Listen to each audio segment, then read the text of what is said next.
दो operation stack पे perform होते हैं, एक पुश होता है एक पॉप होता है। पुश ऑपरेशन का मतलब क्या होता है कि कोई भी न्यू एलिमेंट जब भी हम स्टैक में ऐड करेंगे तो हमें पुश ऑपरेशन परफॉर्म करना होगा, और कोई भी एलिमेंट जो ऑलरेडी ही स्टैक के अंदर है उसको आप क्या करोगे, रिमूव करोगे या डिलीट करोगे, तो पॉप ऑपरेशन आपको परफॉर्म करना होता है। तो ये दो मेनली ऑपरेशंस होते हैं जो स्टैक पे परफॉर्म किए जाते हैं। ये दो तरीके के ऑपरेशन है। इनका जो अब है इम्प्लीमेंट है, वो बेसिकली तो इम्प्लीमेंट क्या है, इनकी प्रोग्रामिंग है कि किस तरीके से हम अपन स्टैक को पाइथन में प्रोग्राम बना सकते हैं। ठीक है, तो पाइथन वाला प्रोग्राम अभी हम बाद में डिस्कस करेंगे, क्योंकि इसके लिए थोड़ा सा पहले पाइथन का रिव्यू करना ज़रूरी है। ठीक है, तो पहले पाइथन का रिव्यू करने के बाद ही हम इसके बारे में डिस्कस करेंगे।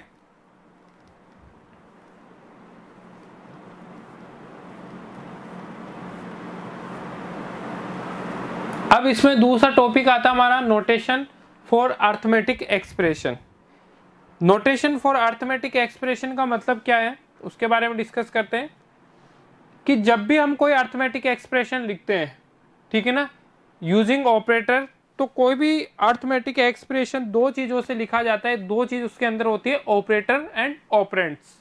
आपने पढ़ा होगा, लाइक मैं यदि कोई एक्सप्रेशन लिखता हूँ 2+3, ठीक है, x into Y plus Z, ये एक अर्थमेटिकल नोटेशन है जिसके अंदर जो ये है ये ऑपरेटर्स हैं,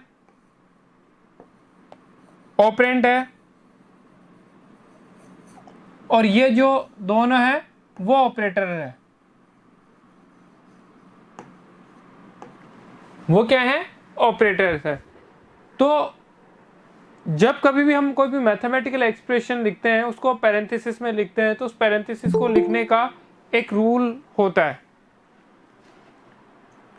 आपके पास कोई भी मैथमेटिकल एक्सप्रेशन लिखी हुई है, ठीक है, तो जब आप उसको इवेल्युएट करते हो या उसको रिजॉल्व करते हो तो एक रूल होता है, उसके अकॉर्डिंग आप उसको क्या करते हो, रिजॉल्व करते हो, जिसको हम बोडो मास का रूल बोलते हैं।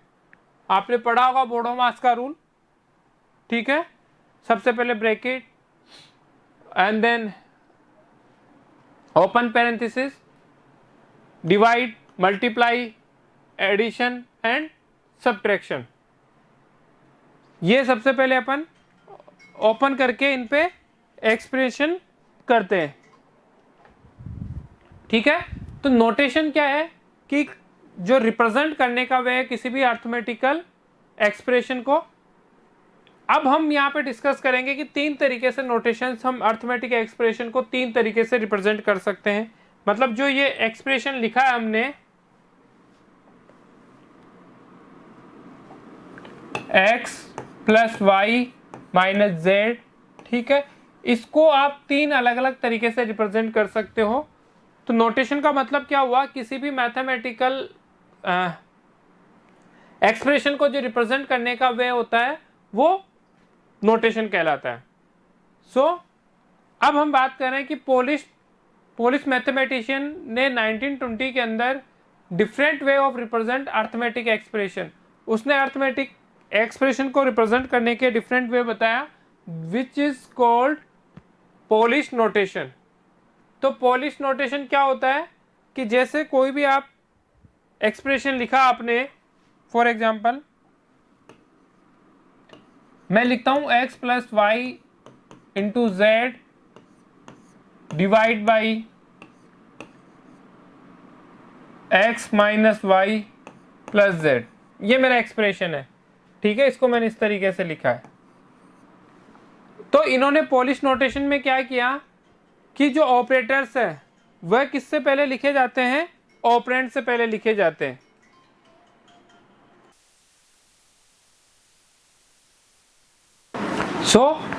हम क्या करते हैं कि बेसिकली जो एक अर्थमेटिक एक्सप्रेशन लिखने का जो रूल है वो क्या है, ऑपरेटर्स लिखिए और उनके बीच में ऑपरेंड्स लिखिए। ठीक है, यही लिखते हैं हम, दो ऑपरेंड्स के बीच में एक ऑपरेटर लिखा जाता है। ये एक नॉर्मल अर्थमेटिक वे को अर्थमेटिक एक्सप्रेशन को रिप्रेजेंट करने का वे होता है।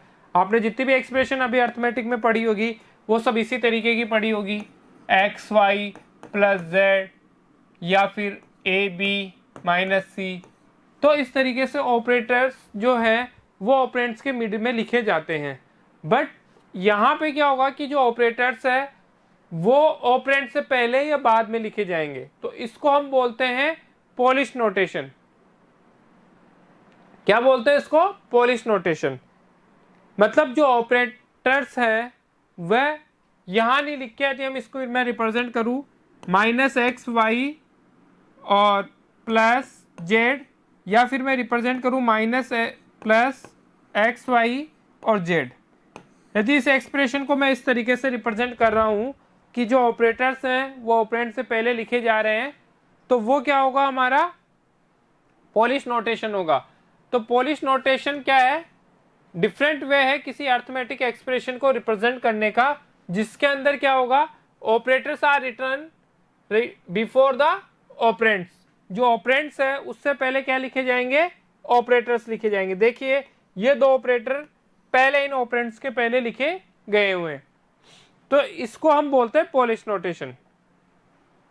अब यहां बात करते हैं कि जो पोलिश नोटेशन है वो भी क्या हो सकता है? डिफरेंट तरीके से, मतलब ऑपरेट और ऑपरेंड्स को आप अलग अलग तरीके से रिप्रेजेंट कर सकते हो।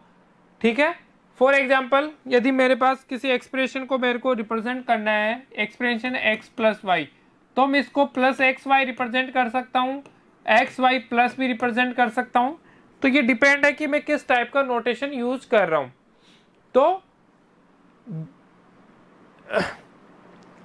डिपेंड पोजीशन ऑफ ऑपरेटर, कि ऑपरेटर की पोजीशन कहाँ है, उस अकॉर्डिंग दो तरीके से हम इसको लिख सकते हैं पोलिश नोटेशन को। कौन कौन सी? पहला है प्रीफिक्स नोटेशन और सेकंड है पोस्टफिक्स नोटेशन।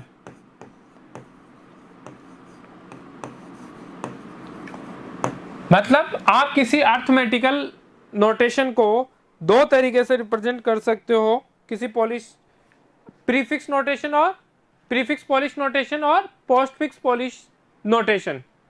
ठीक है, सो पोस्टफिक्स और प्रीफिक्स क्या होता है? देखिए कि जब कोई भी ऑपरेटर्स ऑपरेंड से पहले लिखा जाता है, कोई भी ऑपरेटर्स ऑपरेंड से पहले लिखा जाता है, तो हम उसको बोलते हैं प्रीफिक्स पोलिश नोटेशन। क्या बोलते हैं? प्रीफिक्स नोटेशन बोलते हैं उसको। Like x plus y plus z है, तो मैं यदि इसको लिखूं प्लस एक्स वाई जेड, ठीक है, तो यहां पे ऑपरेटर को पहले लिखा है और ऑपरेंड्स को बाद में लिखा है। तो इस तरीके का जो इस तरीके का जो नोटेशन होगा वह होगा आपका प्रीफिक्स नोटेशन। मतलब ऑपरेटर पहले लिखे जाएंगे, ऑपरेंड बाद में लिखा जाएगा, इसको हम बोलते हैं प्रीफिक्स नोटेशन। दूसरा, जिसके अंदर x plus y plus z plus बाद में लिखा जाए, जिसके अंदर आपके जो ऑपरेंड्स है वो पहले लिखा जाए और ऑपरेटर बाद में लिखा जाए, उसको हम बोलते हैं पोस्टफिक्स नोटेशन। क्या बोलते हैं उसको? पोस्टफिक्स नोटेशन बोलते हैं।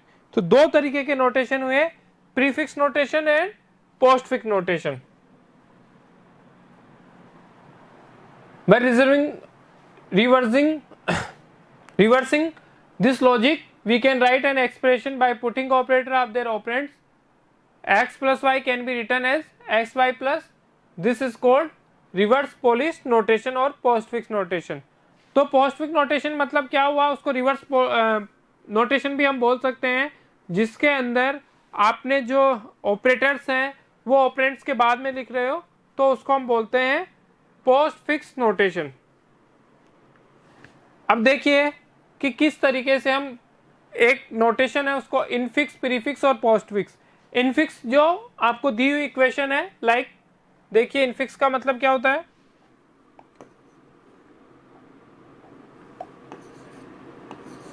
x प्लस वाई यदि कोई अर्थमेटिक एक्सप्रेशन लिखी हुई है, या a b plus c minus d, a minus b plus c, इस तरीके की कोई भी अर्थमेटिक एक्सप्रेशन जो लिखी हुई है वो क्या कहेगी? आपकी इनफिक्स नोटेशन है। कौन सी है ये? Infix notation.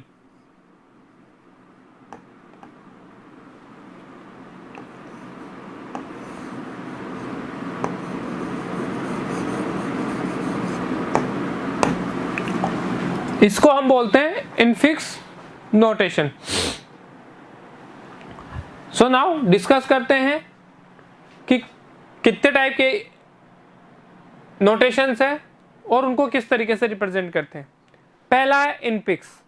इनफिक्स में क्या होता है, समराइज कर रहा हूं मैं, जो ऑपरेटर होगा वो दोनों ऑपरेंड्स के बीच में यूज होगा। मतलब इनफिक्स का मतलब क्या हुआ,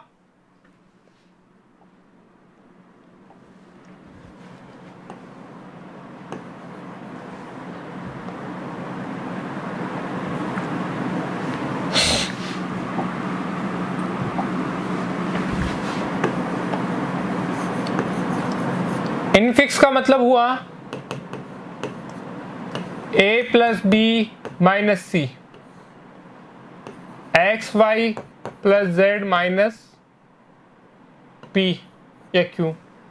इस तरीके का कोई भी नोटेशन है जिसके अंदर ऑपरेटर मिड में लिखा हुआ है वह होगा आपका इनफिक्स नोटेशन। दूसरा है पोस्ट फिक्स नोटेशन, जिसके अंदर जो ऑपरेंट है, पोस्ट फिक्स नोटेशन की operator are place after the corresponding operands. Operators जो है वो कहां लिखे जाएंगे, ऑपरेंट्स के बाद में लिखा जाएगा। मतलब यदि मैं इसको लिखूं x y plus x y z plus q minus, तो ये जेड जो है ये प्लस और माइनस किसके बाद में लिखे गए हैं, ऑपरेंट्स के बाद में। ये होता है postfix. Prefix just opposite होगा, minus x y z minus q, इन दोनों के बीच में जो था उसको पहले लिखा गया। ठीक है, तो इनफिक्स का मतलब क्या हुआ, ऑपरेंट्स के पहले लिखा हुआ, ऑपरेटर ऑपरेंट्स के पहले लिखे जाते हैं, और पोस्ट फिक्स में ऑपरेटर्स ऑपरेंट के बाद में लिखा जाता है। अब सबसे इंपॉर्टेंट टॉपिक आता है ये आपका, इससे रिलेटेड क्वेश्चन भी आते हैं। ठीक है, कुछ मैथमेटिकल क्वेश्चंस अपन भी सॉल्व करेंगे। Converting from infix to postfix and postfix to infix या इनफिक्स टू प्रीफिक्स। कोई भी इनफिक्स नोटेशन एक्सप्रेशन आपको दी हुई है तो आप उसको किस तरीके से प्रीफिक्स या पोस्ट फिक्स में कन्वर्ट करोगे। देखिए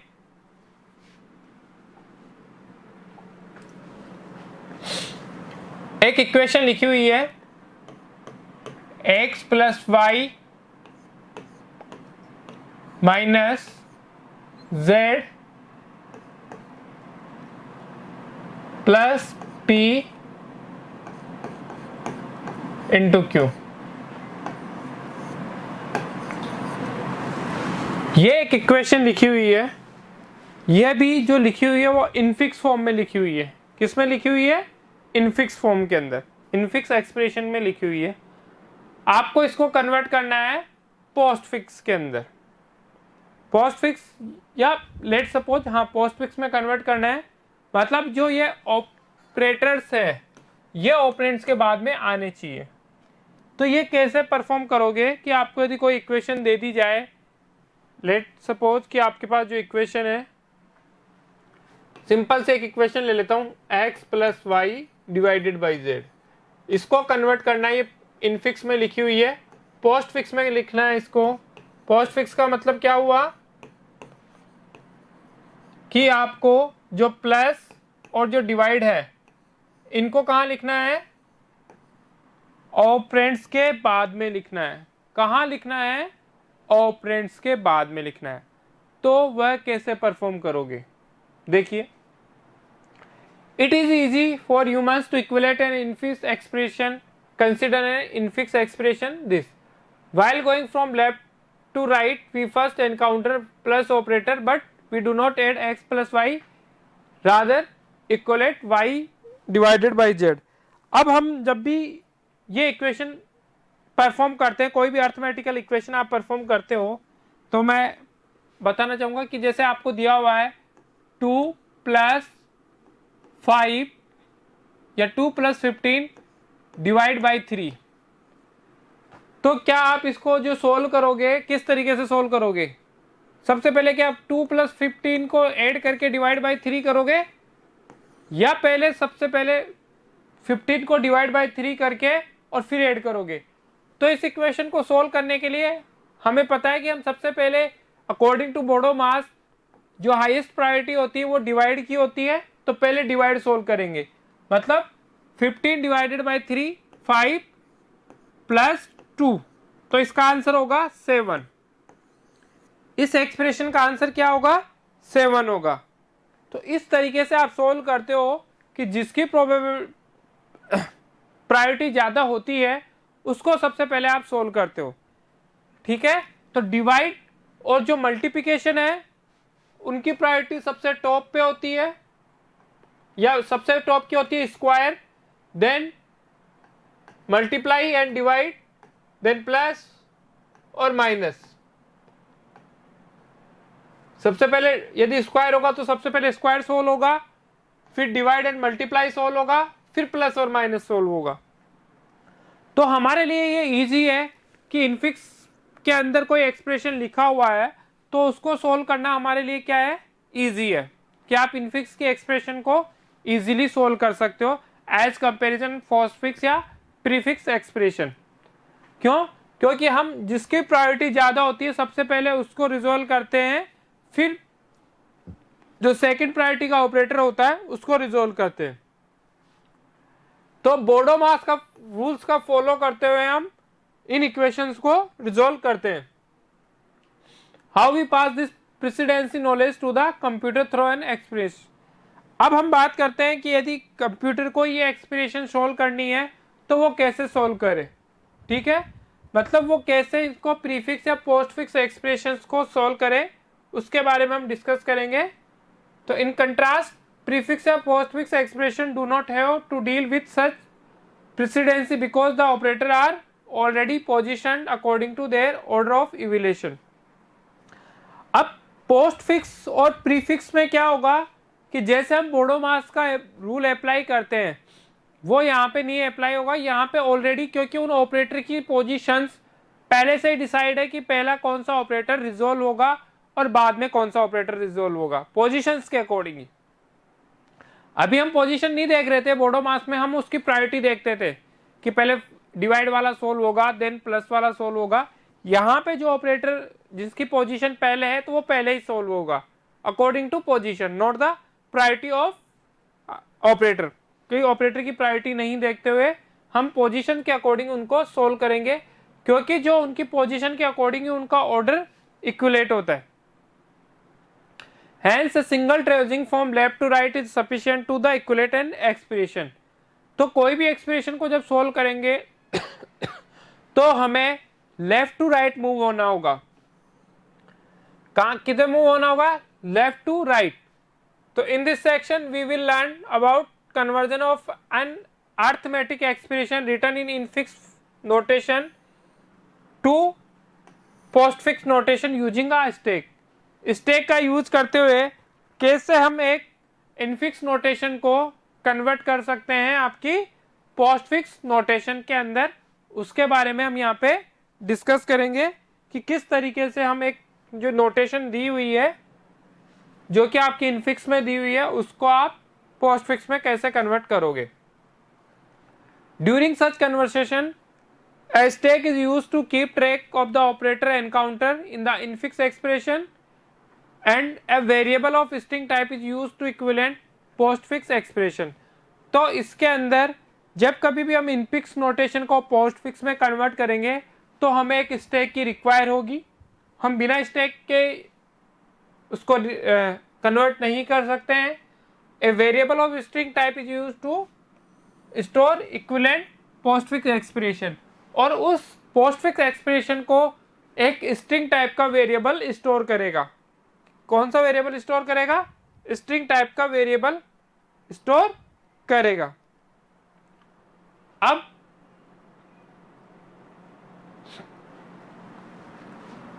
conversion of expression from infix to postfix notation. कैसे हम इनफिक्स से पोस्टफिक्स नोटेशन में कन्वर्ट करते हैं?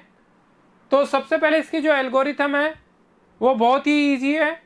आपको क्या करना है, एक एम्प्टी स्ट्रिंग लेना है जिसका नाम होगा पोस्ट एक्सप्रेशन, जो कि हमारा क्या करेगा, पोस्टफिक्स एक्सप्रेशन को स्टोर करेगा। अभी हमने डिस्कस किया था कि जो पोस्टफिक्स एक्सप्रेशन को स्टोर करने के लिए हमें क्या लेना पड़ता है, एक स्ट्रिंग वेरिएबल लेंगे। तो फर्स्ट स्टेप में क्या होगा, एक स्ट्रिंग वेरिएबल लोगे जो आपकी इनफिक्स एक्सप्रेशन है जो कन्वर्ट होगी पोस्टफिक्स एक्सप्रेशन में, उसको स्टोर करेगी। दूसरा स्टेप क्या है, input infix expression in variable से इन एक्सपी। अब जिस इनफिक्स एक्सप्रेशन को आपको कन्वर्ट करना है उसको एक वेरिएबल में स्टोर कीजिए। अब दो स्ट्रिंग्स आपके पास हो चुकी है, एक दो वेरिएबल हो गया, स्ट्रिंग वेरिएबल एक नॉर्मल वेरिएबल। अब आपको क्या करना है, जो इनफिक्स एक्सप्रेशन है उससे one one character in expression से पिकअप करना है और नेक्स्ट जो स्टेप्स है उसके अकॉर्डिंग उसको क्या करना है, कंपैरिजन कराते हुए रिजोल्व करना है। अब यदि डिपेंड करता है कि जो आप कैरेक्टर रीड कर रहे हो वो क्या है, ऑपरेटर है, ऑपरेंट है या पेरेंथेसिस है। तो यदि if character is left parenthesis then push on the stack. यदि आपने जो फर्स्ट कैरेक्टर रीड किया है वो लेफ्ट पेरेंथेसिस है तो उसको स्टैक के अंदर पुश कर दीजिए, ठीक है। फिर नेक्स्ट कैरेक्टर को आप क्या कीजिए, रीड कीजिए। यदि ये कैरेक्टर जो है वो राइट पेरेंथेसिस है, लेफ्ट पेरेंथेसिस नहीं है तो राइट पेरेंथेसिस है, तो आप पॉप ऑपरेशन परफॉर्म कीजिए। मतलब स्टैक में से एक एलिमेंट को रिमूव कीजिए और उसको कहाँ प्लेस कीजिए, पोस्टफिक्स जो स्ट्रिंग आपने ली थी उसमें प्लेस कीजिए। तो यही प्रोसेस हम बार बार रिपीट करते रहते हैं कि एक एक कैरेक्टर को आप रीड करते रहिए और यदि वो पेरेंथेसिस है तो पुश कीजिए और राइट पेरेंथेसिस है तो आप उसको पॉप ऑपरेशन परफॉर्म कीजिए। अब इसके बाद में यदि वह पेरेंथेसिस नहीं है, एल्स इफ यदि वो ऑपरेटर है तो ऑपरेटर होगा तो क्या करोगे आप, then if its precedence is lower than that operator of the top of the stack then pop element from the stack. अब जो ऑपरेटर है वो यदि उसकी जो प्रायोरिटी है वो प्रेसिडेंस यदि लोअर है, जो टॉप ऑफ द स्टैक है, जो स्टैक के सबसे ऊपर है उससे कम है, तो आप क्या करोगे, पॉप ऑपरेशन परफॉर्म करते रहोगे। तो इसी तरीके से हम पुश और पॉप ऑपरेशन परफॉर्म करते रहते हैं और एलिमेंट्स को स्टैक के अंदर एंटर कराते रहते हैं और आउट करते रहते हैं। इसको हम एक एग्जांपल से समझेंगे, वो अपन कल करेंगे कि किस तरीके से एक पोस्टफिक्स नोटेशन इनफिक्स नोटेशन को हम पोस्टफिक्स नोटेशन में कन्वर्ट कर सकते हैं। तो उसको हम एक एग्जांपल से और अच्छी तरीके से समझते हुए कल इसको रिजोल्व करेंगे, ठीक है।